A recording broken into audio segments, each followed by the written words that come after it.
Of Bengaluru Soujanya. ನಮ್ಮ ದೇಶದ 11ನೇ ಪ್ರಧಾನಮಂತ್ರಿಗಳು, ನಮ್ಮ ರಾಜ್ಯದ 8ನೇ ಮುಖ್ಯಮಂತ್ರಿಗಳು ಅಟ್ 91 ಇಯರ್ಸ್ ಯಂಗ್.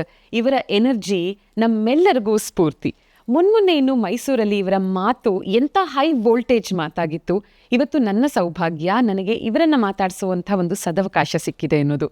7 ದಶಕದ ಪೊಲಿಟಿಕಲ್ ಕರಿಯರ್ ಸರ್ದು. ಬಟ್ ಈ ಬಾರಿ 2024 ಲೋಕಸಭಾ ಚುನಾವಣೆ ಅಂತ ಬಂದಾಗ ಇಡೀ ದೇಶ ತಿರುಗಿ ನೋಡುವಂಥ ಒಂದು ಹೈ ವೋಲ್ಟೇಜ್ ಆಗಿರುವಂಥ ಎಲೆಕ್ಷನ್ ಎಲ್ಲಿ ನಡೀತಿದೆ ಅಂದರೆ ಪ್ರತಿಯೊಬ್ಬರಿಗೂ ಗೊತ್ತು, ಅದು ಬೆಂಗಳೂರು ಗ್ರಾಮಾಂತರದಲ್ಲಿ ನಡೀತಾ ಇರೋದು ಅಂತ. ಅಲ್ಲಿಂದ ಸ್ಪರ್ಧಿಸ್ತಾ ಇರೋದು BJP ಅಭ್ಯರ್ಥಿಯಾಗಿ, ಆಫ್ಕೋರ್ಸ್ JDS ಮತ್ತು BJPಯ ಮೈತ್ರಿಯಲ್ಲಿ ಡಾಕ್ಟರ್ CN ಮಂಜುನಾಥ್ ಸರ್. ನಮ್ಮೆಲ್ಲರ ನೆಚ್ಚಿನ ಡಾಕ್ಟರ್ CN ಮಂಜುನಾಥ್ ಸರ್ ಬಗ್ಗೆ ನಮ್ಮ ಮಾಜಿ ಪ್ರಧಾನಮಂತ್ರಿಗಳಾದಂಥ ದೇವೇಗೌಡ ಸರ್ ಏನು ಹೇಳ್ತಾರೆ, ಅವರ ಮಾತುಗಳನ್ನು ಇವತ್ತು ಕೇಳೋಣ. ಡಾಕ್ಟರ್ ಮಂಜುನಾಥ್ ಅವರು 1982ರಲ್ಲಿ ನಾನು ಬಾಡಿಗೆ ಮನೆಯಲ್ಲಿ ಒಬ್ಬ ಶಾಸಕನಾಗಿ ಇದ್ದೆ. ಅವರು ನೇರವಾಗಿ ನನ್ನ ಮನೆಗೆ ಬಂದರು. ನಾನು ನಿಮ್ಮ ಮಗಳನ್ನು ಮದುವೆ ಮಾಡಿಕೊಡ್ಬೇಕು ಅನ್ನೋ ಅನಿಸೂಯ, ನಾನು ಒಂದು ಮದುವೆ ಮಾಡಿಕೊಡ್ಬೇಕು ಅನ್ನುವ ಬಯಕೆ ಇದೆ, ನೀವು ಒಪ್ಪಿಗೆ ಕೊಡಬೇಕು ಅಂತ ಹೇಳಿದರು. ನೇರವಾಗಿ ನಮ್ಮ ಮನೆಗೆ ಬಂದಿದ್ದೀವಪ್ಪ, ನಿಮ್ಮ ತಂದೆ ತಾಯಿಗಳು ಅವರು ಇಂಥ ವಿಷಯದಲ್ಲಿ ಮಾತಾಡೋದು ಸೂಕ್ತ, ನೀನಾಗೆ ಬಂದು ಕೇಳ್ತಾ ಇದೆಯಲ್ಲ, ಇಲ್ಲ ಅದೇನೇ ಇರಲಿ ನಾನು ತೀರ್ಮಾನ ಮಾಡಿದ್ದೀನಿ. ಆಮೇಲೆ ನಮ್ಮ ತಂದೆ ತಾಯಿಗಳು ಬಂದು ಈ ವಿಷಯ ಮಾತನಾಡ್ತಾರೆ, ನಾನು ನಿಮ್ಮ ಮಗಳು ಮದುವೆ ಮಾಡಿಕೊಳ್ಬೇಕು ಅನ್ನೋ ಇಚ್ಛೆ ಇದೆ ಅಂತ. ನೀವು ನನ್ನ ಮಗಳನ್ನು ನೋಡಿದ್ದೀರ ಅಂತ ಕೇಳಿದೆ. ಇಲ್ಲ, ಹಾಗಿದ್ಮೇಲೆ ನಿಮ್ಗೆ ಆ ಬೈಕೆ ಯಾಕೆ? ನನ್ನ ಮಗಳು ಅಷ್ಟೊಂದು ಸುಂದರವಾದ ಹೆಣ್ಣುಮಗಳಲ್ಲ, ಯಾಕೆ ಅಪೇಕ್ಷೆ? ಅದೆಲ್ಲ ಮಾತಾಡಬೇಡಿ, ನಿಮ್ಮ ಮಗಳನ್ನ ನಾನು ಮದುವೆ ಮಾಡಿ. ಇದು ಪ್ರಥಮವಾಗಿ ನಡೆದಂಥ ಘಟನೆ. ನಾನು ಶಾಸಕನಾಗಿಲ್ಲ, ಮಂತ್ರಿ ಆಗಿಲ್ಲ, ಆದರೂ ನೀವು ಬೈಕೆ ಮಾಡಿದ್ರಿ. ಬೆಂಗಳೂರಲ್ಲಿ ನೀವು ಮನೆ ಇಲ್ಲ, ಬಾಡಿಗೆ ಮನೆ ಇದ್ದೀನಿ, ನಿಮಗೇನೂ ಕೊಡೋ ಶಕ್ತಿ ಇಲ್ಲ ನನಗೆ. ಆದರೆ ಈ ಬೈಕೆ ಯಾಕೆ ನಿಮಗೆ? ಅದೆಲ್ಲ ಚರ್ಚೆ ಮಾಡಬೇಡಿ. ನನಗೆ ನಾನು ನಿಮ್ಮ ಮಗಳು ಮದುವೆ ಮಾಡ್ಕೊಳ್ಳೋದಕ್ಕೆ ನೀವು ಈ ರಾಜ್ಯದಲ್ಲೇ ವಿರೋಧ ಪಕ್ಷದ ನಾಯಕರಾಗಿ ನಿಮ್ಮ ಹೋರಾಟ ಎಲ್ಲ ನಾವು ನೋಡ್ತಾ ಇದ್ದೀವಿ. ಅದನ್ನು ದಯಮಾಡಿ ಚರ್ಚೆ ಮಾಡಬೇಡಿ, ನಿಮ್ಮ ಮಗಳನ್ನ ಮದುವೆ ಮಾಡಿ. ನಿಮ್ಮ ತಂದೆ ತಾಯಿಗಳು ಬರಲಿಕ್ಕೆ ಹೇಳಿ ತೀರ್ಮಾನ ಮಾಡಿ. ಅವರು ಬಂದರು, ತೀರ್ಮಾನ ಆಯಿತು. ಅವರ ಮದುವೆಗೆ ನಾನು ಏನಾದರೂ ಒಂದು ಸೂಟ್ ಬಟ್ಟೆ ತಗೋಪ್ಪ ಅಂದೆ, ನಾನು ತಗೊಳ್ಳಲ್ಲ,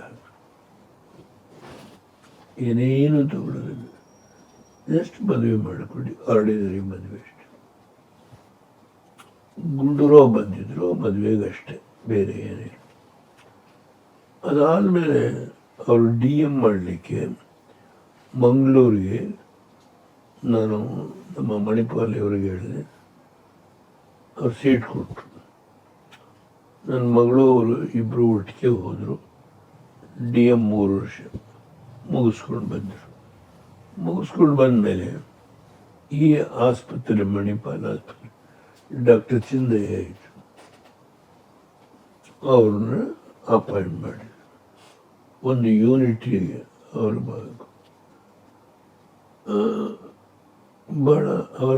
ಭಾಳ ಬಡವ ಪರವಾಗಿ ತುಂಬ ಅನುಕಂಪ ಅವರಿಗೆ.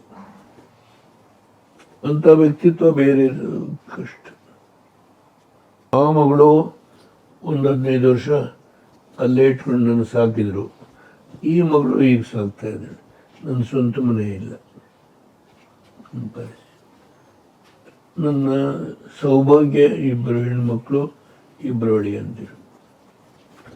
ಆಮೇಲೆ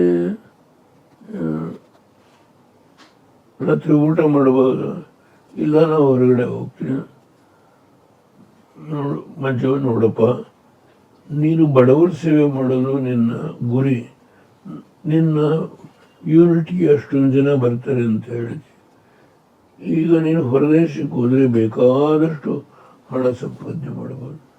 ಆದರೆ ಯೋಚನೆ ಮಾಡು, ಈ ರಾಜಕೀಯ ಹೀಗೆ ಇರೋದಿಲ್ಲ, ಚಕ್ರ ಸುತ್ತುತ್ತೆ, ಮತ್ತೆ ಒಂದಿನ ಒಳ್ಳೆ ದಿನ ಬರ್ಬೋದು. ಬೆಳಗ್ಗೆ ಎದ್ದು ನನ್ನ ಮಗಳು ಅವರು ನಾವು ಹೋಗಲ್ಲ, ಇಲ್ಲೇ ಇರ್ತೀವಿ, ನನ್ನ ಮಾತು ಗೌರವ ಕೊಟ್ಟರು. ಆಮೇಲೆ ಸನ್ನಿವೇಶ ಬಂತು, ಪ್ರಭುದೇವು ರಾಜೀನಾಮೆ ಯಾಕೆ ಕೊಟ್ಟರು ಅನ್ನೋದ್ರ ಬಗ್ಗೆ ನಾನು ಬಹಿರಂಗ ಸಭೆಯಲ್ಲಿ ಹೇಳಿದ್ದೆ. ಅವ್ರ ಮೇಲೆ 44 ಕೋಟಿ ಅಕ್ರಮ ಮಾಡಿದ್ರು ಅಂತೇಳಿ ಅದು ರಾಜೀನಾಮೆ ಕೊಡಬೇಕು, ಹೈಕೋರ್ಟಲ್ಲಿ ಕೇಸ್ ಇತ್ತು, ರಾಜೀನಾಮೆ ಕೊಡಬೇಕಾಗುತ್ತೆ. ಕೊಟ್ಟ ಮೇಲೆ ಇವ್ರನ್ನ ಸೆಲೆಕ್ಷನ್ ಮಾಡೋದಕ್ಕೆ ಒಂದು ಕಮಿಟಿ ಮಾಡಿದ್ರು. ಡೆಲ್ಲಿಯಿಂದ ಒಬ್ಬರು ಟಾಲೆಸ್ಟ್ ಹಾರ್ಟ್ ಸ್ಪೆಷಲಿಸ್ಟ್ ಅವ್ರು ಬಂದು, ಇಲ್ಲಿ ಯಾವ ಪ್ಯಾನೆಲ್ ಬೇಕಾಗಿಲ್ಲ, ಜಸ್ಟ್ ವಿ ರೆಕಮೆಂಡ್ ಮಂಜುನಾಥ್ ಡೈರೆಕ್ಟ್ರಾಗಿ ಅಧಿಕಾರ ವಹಿಸ್ಕೊಟ್ರು. ಅವ್ರು ಮೊದಲು ಮಾಡಿದ ಕೆಲಸ ಏನಂತ ಹೇಳಿದರೆ, ಆಸ್ಪತ್ರೆಗೆ ಬರಬೇಕು, ಒಳಗಡೆ 2,500 ರೂಪಾಯಿ ಕಟ್ಟಿ ಪೇಷಂಟ್ ಒಳಗೆ ಬರಬೇಕು, ಅದನ್ನು ತೆಗೆದುಹಾಕಿದ್ರು. ಯಾವುದೇ ಪೇಷಂಟ್ ಬರಲಿ, ಎಮರ್ಜೆನ್ಸಿ ಒಂದು ಯೂನಿಟನ್ನೇ ಸಪ್ರೇಟ್ ಮಾಡಿ ಮೊದಲು ಪೇಷಂಟ್ ಉಳಿಬೇಕು, ಆಮೇಲೆ ದುಡ್ಡಿನ ವಿಷಯ. ಅದರಿಂದ ಆ ಸಿಸ್ಟಮನ್ನು ನಾವು ಮಾರ್ಪಾಡು ಮಾಡಿದ್ವಿ. ಗಂಡ ಕರ್ಕೊಂಡ್ಬಂದು ಅಡ್ಮಿಟ್ ಮಾಡಿರ್ತಾರೆ, ಅವಳ ಮಾಂಗಲ್ಯ ನೋಡಿದರೆ ಓಡುವೆ ಕೈಲಿ ಬಳೆ ಅಂತ ಅರ್ಥ ಈ ಟೈಪ್ ವರ್ಷ how to recognise the poverty. ಅದರಿಂದ ಬಹಳ ಮಾರ್ಪಾಡು ಮಾಡಿದರು.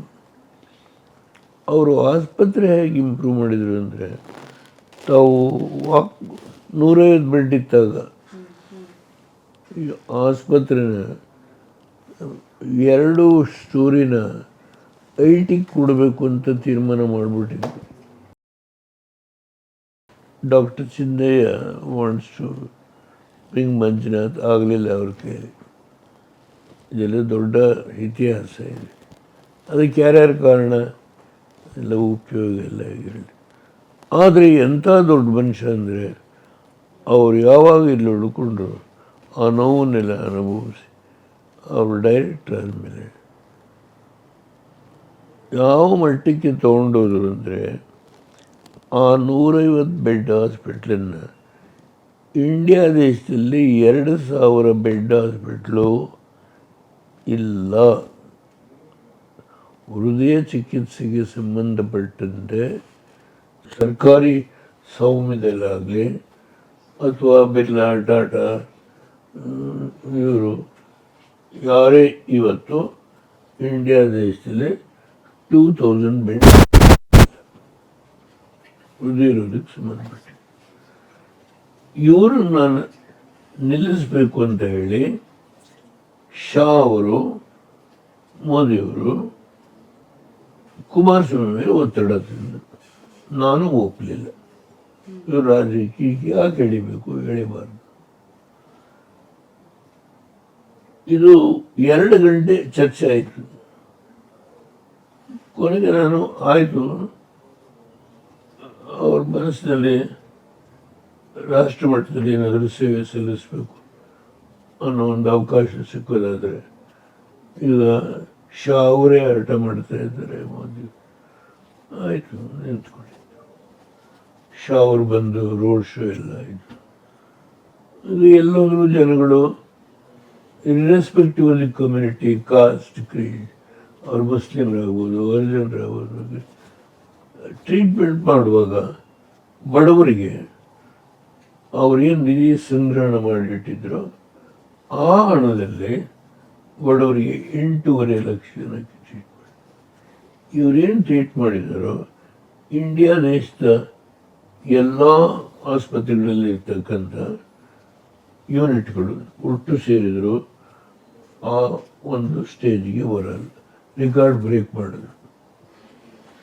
ಅಮೆರಿಕದಿಂದ ಯಾರೋ ಪೇಷಂಟ್ ಬಂದು ಟ್ರೀಟ್ಮೆಂಟ್ ತೊಗೊಂಡು ಅವರಿಗೆ ಎಷ್ಟು ಚಾರ್ಜ್ ಮಾಡಿದ್ರು, ಬಹಳ ಕಡಿಮೆ, ನೆಗ್ಲಿಜಿಬಲ್. ಅದನ್ನು ಬಿಲ್ ಇವರಿದ್ದರು, ಬರಾಕ್ ಒಬಾಮ ಅವರಿಗೆ ಪತ್ರ ಬರೆದಿದ್ದು, ಅವರಿಗೆ ಬರೆದಿರೋದು, ಇವೆಲ್ಲ ಒಂದು ಅವರ ಸಾಧನೆ. ಅಂಥ ದೊಡ್ಡ ವ್ಯಕ್ತಿ ನನ್ನ ಅಳಿನದ್ದು ನನ್ನ ಪುಣ್ಯ ಇದೆ. ಇವತ್ತು ಅವ್ರನ್ನ ಚುನಾವಣೆ ನಿಲ್ಲಿಸಬೇಕು ಅಂತ ತುಂಬ ಒತ್ತಾಯ. ಅವ್ರದ್ದು ಶಾ ಅವರೇ ಬಂದು ರೋಡ್ ಶೋ ಮಾಡಿದರು ಚನ್ನಪಟ್ಟಣದಲ್ಲಿ. ಅಂದರೆ ಕುಮಾರಣ್ಣವರು ಅದರಲ್ಲಿ ಹೆಚ್ಚು ಎಲ್ಲಿವರೆಗೂ ಖರ್ಚು ಎಲ್ಲ ರೋಡ್ ಶೋಗೂ ಕುಮಾರಣ್ಣವರೇ ಮಾಡಿದ್ದಾರೆ. ನನಗೆ ಹಣಕಾಸಿನ ವ್ಯವಹಾರ ಈಗ ಅವರೇನು ಕೊಟ್ಟಿದ್ದಾರೆ ಅದು ಕೊಟ್ಟಿಲ್ಲ, ನನಗೇನೂ ಗೊತ್ತಿಲ್ಲ. ನಿನ್ನೆ ನಾನು ಕನಕಪುರದಲ್ಲಿ ಒಂದು ಸಭೆ ಅಡ್ರೆಸ್ ಮಾಡಿದೆ, ಫಸ್ಟ್ ಸಭೆನ. ಈಗ ಇದಕ್ಕೆ ಹೋಗ್ತಾ ಇದ್ದಾರೆ, ನಮ್ಮ ಇದೇ ಕ್ಷೇತ್ರಕ್ಕೆ ಸಂಬಂಧಪಟ್ಟ 1-2 ಕಡೆ ಕುಣಿಗಲ್ಲು ಹೀಗೆ ಪ್ರೋಗ್ರಾಮ್ ಫಿಕ್ಸ್ ಮಾಡಿದ್ದಾರೆ, ಅಡ್ರೆಸ್ ಮಾಡಿದ್ದಾರೆ. ಅದರಿಂದ ಎಲ್ಲೋದ್ರೂ ಜನ, ಇನ್ಕ್ಲೂಡಿಂಗ್ ಕಾಂಗ್ರೆಸ್ನ ಹಿಂದೆ ಯಾರು ಮತ ಕೊಟ್ಟಿದ್ದಾರೋ ಅವ್ರ ಮನಸ್ಸಲ್ಲೂ ಕೂಡ ಇಲ್ಲ, ಈ ಸರಿ ನಾವು ಮಂಜುನಾಥ್ ಗೆಲ್ಲಿಸಬೇಕು. ಅದರಿಂದ ಅವ್ರ ಬಗ್ಗೆ ಜನಸಾಮಾನ್ಯರು, ಇರ್ರೆಸ್ಪೆಕ್ಟಿವ್ ಆಫ್ ದಿ ಪಾರ್ಟಿ, ಈ ಮನುಷ್ಯನ ಗೆಲ್ಲಿಸೋಣ, ಇಷ್ಟೊಂದು ಬಡವ್ರ ಪರವಾಗಿ ನಮಗೆಲ್ಲ ಯಾರೇ ಹೋದರೂ ಮನಸ್ಸಿಗೆ ನೋವು ಮಾಡಿದ್ರೆ ಫ್ರೀಯಾಗಿ ಟ್ರೀಟ್ಮೆಂಟ್ ಕೊಟ್ಟಿದೆ. ನಮ್ಮ ಹತ್ರ ದುಡ್ಡು ಇಲ್ಲದೇ ಇದ್ದರೂ ಬೇಡ ಹೋಗಿ ಅಂತ ಕಳಿಸ್ತಾರೆ. ಕೆಲವು ಸಂದರ್ಭ ಪೇಷಂಟ್ಗಳು ಹೋಗಲಿಕ್ಕೆ ಖರ್ಚಿಗೆ ದುಡ್ಡಿಲ್ಲ ಅಂದರೂ ಕೊಟ್ಟು ಕಳಿಸಿದ್ದಾರೆ. ಆ ಏನು ನಿಧಿನ ಸಂಗ್ರಹಣೆ ಮಾಡಿದರು, 3 ಜನ ಡಾಕ್ಟರ್ಸು ಕೂತ್ಕೊಂಡು ಯಾರು ಬಡವರು ಎಲ್ಲ ತೀರ್ಮಾನ ಮಾಡೋದು. ಅದಕ್ಕೂ ಒಂದು ಕಮಿಟಿ ಮಾಡಿದರು. ಯಾವುದೇ ಪೇಷಂಟ್ ಬಂದರು ಹಿಂದೆ 2,500 ಕಟ್ಟಿ ಒಳಗೆ ಬರಬೇಕು ಅನ್ನೋದಿತ್ತು. ಅದೆಲ್ಲವನ್ನೂ ತೆಗೆದುಹಾಕಿ ಇವತ್ತು ಗುಲ್ಬರ್ಗದಲ್ಲಿ, ಮೈಸೂರಲ್ಲಿ, ಇಲ್ಲೇ 1000 ಬೆಡ್ ಆಸ್ಪತ್ರೆ. ಇವತ್ತು ಭಾರತೀಯ ಜನತಾ ಪಾರ್ಟಿಯ ಎಲ್ಲ ಕಾರ್ಯಕರ್ತರು, ಎಲ್ಲ ಮುಖಂಡರು ಅಷ್ಟೇ ನಿಷ್ಠೆಯಿಂದ ಕೆಲಸ ಮಾಡಿ ಅವ್ರನ್ನ ಗೆಲ್ಲಿಸಬೇಕು ಅಂತ. ನಮ್ಮ ಪಕ್ಷದ ಕಾರ್ಯಕರ್ತರು ಸ್ವಾಭಾವಿಕವಾಗಿ ಅವರಿಗೆ ನಾವು ಆರ್ಥಿಕ ಸಹಾಯ ನಮ್ಮಲ್ಲೂ ಕೆಲಸ ಮಾಡುತ್ತಾ ಇದ್ದಾರೆ. ಅದಕ್ಕಿಂತ ಮೇಲಾಗಿ ಜನಸಾಮಾನ್ಯರು ಅವ್ರನ್ನ ಗೆಲ್ಲಿಸಬೇಕು ಅನ್ನೋ ಇಂಥ ವ್ಯಕ್ತಿನ ಕಳ್ಕೋಬಾರ್ದು ಅನ್ನೋ ಒಂದು ಭಾವನೆ ಇವತ್ತು ಜನಸಾಮಾನ್ಯ. ಅಂಥ ವ್ಯಕ್ತಿ ಇವತ್ತು ಅವ್ರು ನಿಂತ್ಕೊಂಡಿರೋದು ನನ್ನ ದೃಷ್ಟಿಯಿಂದ ನನಗೆ ಮನಸ್ಸಿನ ತೃಪ್ತಿ ಇದೆ. ಅವರು ಭಾರತೀಯ ಜನತಾ ಪಾರ್ಟಿಯಿಂದಲೇ ನಿಂತಿದ್ರು. JDS ಯಾಕೆ ಅವಕಾಶ ಕೊಟ್ಟರು ಅಂದರೆ ಅವ್ರಲ್ಲಿ ಇರ್ತಕ್ಕಂಥ ಒಂದು ಪ್ರತಿಭೆ, ಕೇಂದ್ರದ ಅದರಲ್ಲೂ ಹೋಮ್ ಮಿನಿಸ್ಟ್ರು, ಪ್ರೈಮ್ ಮಿನಿಸ್ಟ್ರು ಆ ಪ್ರತಿಭೆಯನ್ನು ಬಳಸ್ಕೊಳ್ಬೇಕು ಅನ್ನೋ ಒಂದು ಭಾವನೆ ಏನಿದೆ, ಆ ಮನೋಭಾವನೆಯಿಂದ ಅವರು ಎಷ್ಟು ಒತ್ತಡ ಹಾಕಿದ್ರು ಅದನ್ನು ನಾನು ಯೋಚನೆ ಮಾಡಿ ಆಯಿತು ನಿಂತ್ಕೊಳ್ಳಿ, ನನ್ನ ಆಶೀರ್ವಾದ ಮಾಡಿದ್ದೆ. ನನ್ನ ಮಗಳು ಮೊದಲು ಇಷ್ಟಪಡಲಿಲ್ಲ, ಕೊನೆಗೆ ಅವಳನ್ನು ಒಪ್ಪಿಸಿ ಆಯ್ತಮ್ಮ ಇದೊಂದು ಅವಕಾಶ, ಭಗವಂತನ ಇಚ್ಛೆ, ಅವ್ರಿಗೆ ನೀವು ರಾಷ್ಟ್ರಮಟ್ಟದಲ್ಲಿ ಏನು ಸೇವೆ ಸಲ್ಲಿಸಬೇಕು ಅಂತ ಒಂದು ಅವಕಾಶ ಸಿಕ್ಕಿದರೆ ಅದು ಬಡವರಿಗೆ ಒಳ್ಳೆಯದಾಗ್ಬೋದು. ಅದನ್ನು ನಾನು ಒಪ್ಕೊಂಡಿದ್ದೇನೆ, ನನ್ನ ಆಶೀರ್ವಾದ ಇದೆ, ನಿಂತ್ಕೊಳ್ಳಿ. ಕುಮಾರಸ್ವಾಮಿಯವರು ಇದರಲ್ಲಿ ಪ್ರಮುಖ ಪಾತ್ರ ವಹಿಸಿದ್ದಾರೆ. ಅವರು ಮೋದಿಯವರು, ಶಾ ಅವರು ಮೊದಲು ಕುಮಾರಸ್ವಾಮಿಯ ಮುಖಂಡನೇ ಮಂಜುನಾಥ್ ಅವ್ರನ್ನ ಒಪ್ಪಿಸಿ. ಸರ್, ಒಂದು ಕುತೂಹಲದ ಪ್ರಶ್ನೆ. 7 ದಶಕದ ಕರಿಯರ್ ನಿಮ್ಮದು. ಸೊ ನಿಮಗೆ ನಮ್ಮ ದೇಶಕ್ಕೆ ಸ್ವಾತಂತ್ರ್ಯ ಸಿಕ್ಕಾಗ ನಿಮ್ಗೆ ಅವಾಗಿನ್ನೂ 14 ವರ್ಷ. ಸೊ ಇವತ್ತಿನ ದಿನ ನಮ್ಮ ನರೇಂದ್ರ ಮೋದಿಯವರು 2047ನ ಕನಸು ಕಾಣ್ತಾ ಇದ್ದಾರೆ. ಅಂದರೆ 2047ನಲ್ಲಿ ನಾವು ಭಾರತ ಹೇಗೆ ನೋಡ್ತೀವಿ ಅನ್ನೋದ್ರ ಬಗ್ಗೆ ನಾವು ಕನಸು ಕಾಣ್ತಾ ಇದ್ದೀವಿ. ಯಾಕಂದರೆ 100 ಇಯರ್ಸ್ ಆಗುತ್ತೆ 2047ಗೆ ನಮಗೆ ಸ್ವಾತಂತ್ರ್ಯ ಸಿಕ್ಕಿ. ನಿಮಗೆ 14 ವರ್ಷ ಸರ್ ನಮ್ಮ ದೇಶಕ್ಕೆ ಸ್ವಾತಂತ್ರ್ಯ ಸಿಕ್ಕಾಗ 1947ನಲ್ಲಿ. ಆ ದಿನದ ನೆನಪುಗಳು ಏನಾದರೂ ಇದೆಯಾ ನಿಮ್ಮಲ್ಲಿ ಒಂದು ಸ್ವಲ್ಪ? ನನ್ನ ನೆನಪುಗಳನ್ನ ನಾನು ತುಂಬ ಮಾತಾಡಬಹುದು. ಸುಗತ ಒಂದು ಪುಸ್ತಕ ಬರೆದಿದ್ದಾರೆ. ಅವರ ಮಿಸ್ಸಸ್ ನೇಗಿಲ ಗಿಡಗಳು ಅಂತ ಕನ್ನಡದಲ್ಲಿ ಟ್ರಾನ್ಸ್ಲೇಟ್ ಮಾಡಿದ್ದಾರೆ. ಫೆರೋ ಇನ್ ದ ಫೀಲ್ಡ್ ಅಂತ ಸುಗತ ಅವರು ಬರೆದ ಪುಸ್ತಕದಲ್ಲಿ ನನ್ನ ಇಡೀ ಹೋರಾಟದ ಜೀವನ, ಈ ನಮ್ಮ ಮಂಜುನಾಥ್ ಅವರ ಮದುವೆ ಒಂದೆರಡು ಘಟನೆಗಳನ್ನು ಹೇಳಿದ್ದೇನೆ. ಆದ್ದರಿಂದ ತಾವು ಬೇಕಾದರೆ ಪುಸ್ತಕ ಕನ್ನಡ ಇಂಗ್ಲೀಷ್ ಎರಡೂ ಕೊಡ್ತೇನೆ, ನೋಡ್ಬೋದು.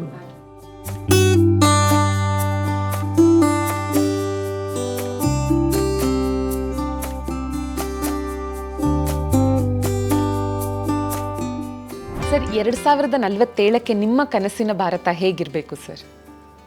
ಅವರು 2047ಕ್ಕೆ 3ನೇ ಸ್ಥಾನಕ್ಕೆ ನಾನು ಈ ರಾಷ್ಟ್ರವನ್ನು ತರುತ್ತೇನೆ. ಆರ್ಥಿಕವಾಗಿ ಎಲ್ಲ ದೃಷ್ಟಿಯಿಂದ. ಅಂದರೆ ಈ ಪ್ರಪಂಚದಲ್ಲಿ ಏನು 3 ದೊಡ್ಡ ದೇಶಗಳು, ಮೊದಲು ರಷ್ಯಾ, ಅಮೇರಿಕ, ಚೈನಾ, ನಾನು ಆ ಎತ್ತರಕ್ಕೆ ಈ ರಾಷ್ಟ್ರವನ್ನು ಕೊಂಡೊಯ್ತೇನೆ ಅಂತ ಹೇಳಿ. ಈಗ ಮೋದಿಯವ್ರನ್ನ ಬಿಟ್ಟರೆ ಈ ದೇಶದಲ್ಲಿ ಮತ್ತಾರು ಪ್ರಧಾನಮಂತ್ರಿ ಆಗುವ ಅರ್ಹತೆ ಹೊಂದಿರೋರು ಯಾರೂ ಇಲ್ಲ. ಸರ್, ಮೊನ್ನೆ ಮೈಸೂರಲ್ಲಿ ಸಹ ನಿಮ್ಮ ಭಾಷಣ ತುಂಬ ತುಂಬ ಅದ್ಭುತವಾಗಿತ್ತು. ತುಂಬ ಹೈ ವೋಲ್ಟೇಜ್ ಭಾಷಣ, ಲಕ್ಷಾಂತರ ಜನ ಸೇರಿದ್ರು. ನನಗೆ ತಲೆಯಲ್ಲಿ ಬುದ್ಧಿ ಇಲ್ಲದೇ ಕುಮಾರಸ್ವಾಮಿನ ನೀನು ಮೋದಿ ಅವ್ರ ಜೊತೆ ಹೋಗು ಅಂತ ಹೇಳಲಿಕ್ಕೆ ಈ ತಲೆಯಲ್ಲಿ ಬುದ್ಧಿ ಇಲ್ಲದೆ ಹೇಳಲಿಲ್ಲ. ಈ ರಾಜ್ಯವನ್ನ ಸೂರೆ ಮಾಡ್ತಾ ಇರ್ತಕ್ಕಂಥ ಸೂರೆ ಮಾಡು,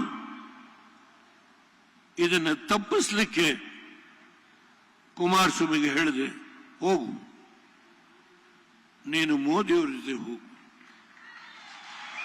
ಒಂದು ನನ್ನ ಅನುಮತಿಯನ್ನು ಕೊಟ್ಟಿದ್ದೇನೆ. ನನಗೆ ತಲೆಯಲ್ಲಿ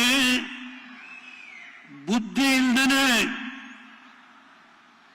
ಕುಮಾರಸ್ವಾಮಿನ ನೀನು ಮೋದಿಯವರ ಜೊತೆ ಹೋಗು ಅಂತ ಹೇಳಲಿಕ್ಕೆ ಈ ತಲೆಯಲ್ಲಿ ಬುದ್ಧಿ ಇಲ್ಲದೆ ಹೇಳಲಿಲ್ಲ. ಈ ರಾಜ್ಯವನ್ನ ಸೂರೆ ಮಾಡ್ತಾ ಇರ್ತಕ್ಕಂಥ ಸೂರೆ ಮಾಡು, ಇದನ್ನು ತಪ್ಪಿಸ್ಲಿಕ್ಕೆ ಕುಮಾರಸ್ವಾಮಿಗೆ ಹೇಳಿದೆ, ಹೋಗು, ನೀನು ಮೋದಿಯವರ ಜೊತೆ ಹೋಗು.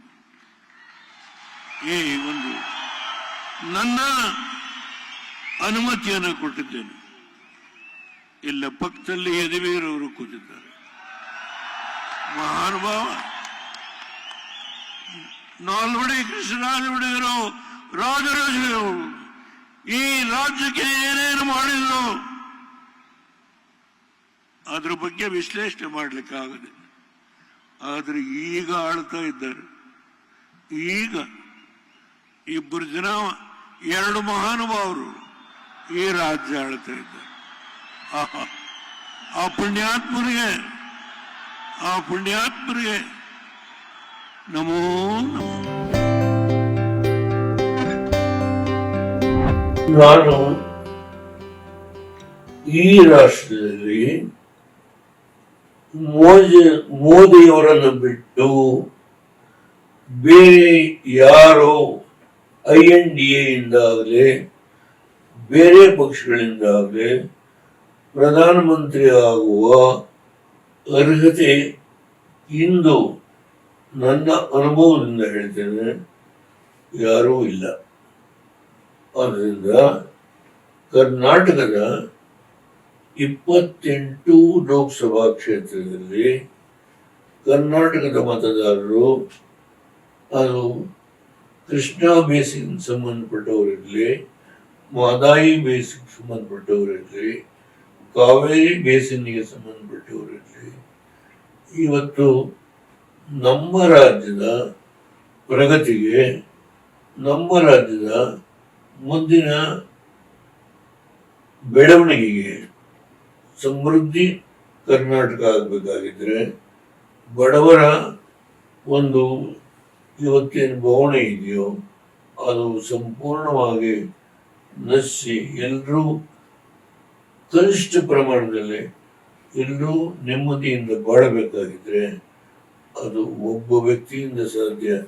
ಶ್ರೀಮಾನ್ ಮೋದಿ ಅಂತವರು ಈ ರಾಷ್ಟ್ರದ 10 ವರ್ಷಗಳಲ್ಲಿ ಅವರು ಮಾಡಿರುವ ಸಾಧನೆ ಇವತ್ತು ವಿಶ್ವದಲ್ಲಿ ಎತ್ತರಕ್ಕೆ ಬೆಳೆದಿರತಕ್ಕಂಥ ಒಬ್ಬ ವ್ಯಕ್ತಿ, ಅವರಿಗೆ ಸಮಾನರಾಗಿರ್ತಕ್ಕಂಥವರು INDA ಬೇರೆ ರಾಜಕೀಯ ಪಕ್ಷದಲ್ಲಿ ಯಾರೂ ಇಲ್ಲ.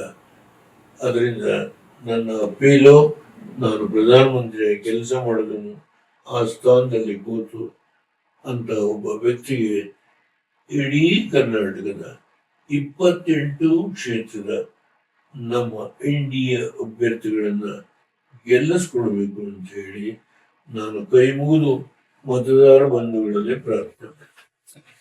ಸರ್ ನಮಸ್ತೆ.